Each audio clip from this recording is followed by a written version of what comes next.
She was actually ejected through the driver's side door. Just sad. It's just sad. I see a bicyclist crashing the windshield.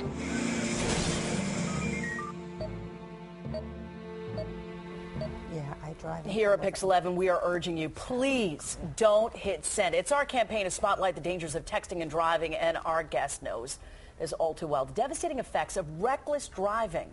In 2003, at the age of 17, there's Chris Memoli of Long Island. He was involved in a car accident. He suffered a traumatic brain injury that left him unable to walk or talk. He joins us now along with his mother, Debbie, and welcome Chris and Debbie to this. And you have a computer right there that Chris speaks. We've already given you questions, and he's already programmed it. So, Chris, my first question to you is, you say you were, we just saw that picture of you. You say you were a typical teenager, troublemaker, nothing different, and then the accident occurred while you were just messing around with friends? Yep. And it was as simple as that? I was a passenger in a truck and we were being irresponsible and racing cars when we were drinking. You were racing cars.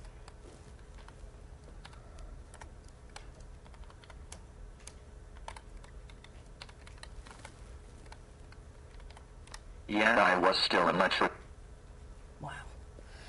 All right, so there you have a perfectly normal child, and then this accident happens, not to say that you're not, but your life forever changed in that instant. Unable to walk, unable to talk. This has got to be a parent's worst nightmare. I don't think any parent ever wants to get that phone call, when you get that phone call that says get to the hospital and you don't know.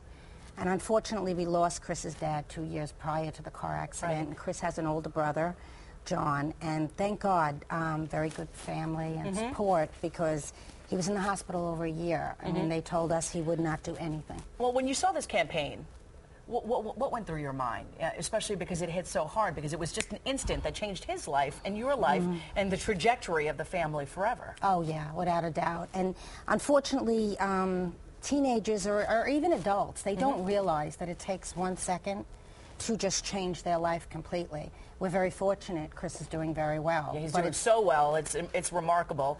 They were told you would never walk, you would never talk, and look at you. You walked in here.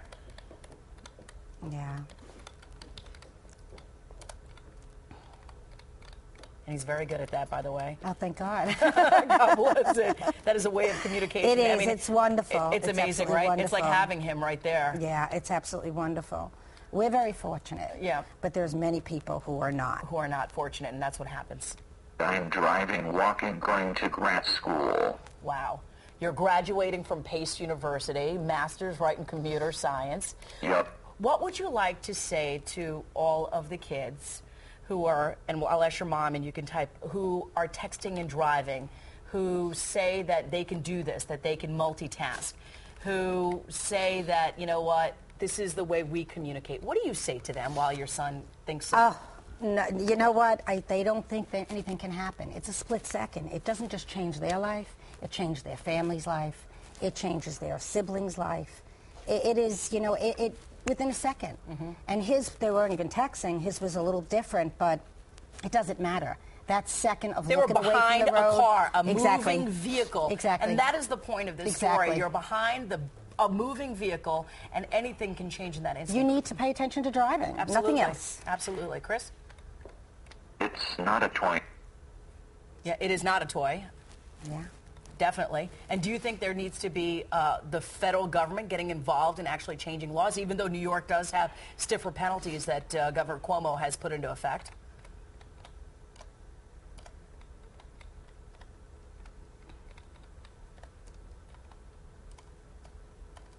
Are you watching him type?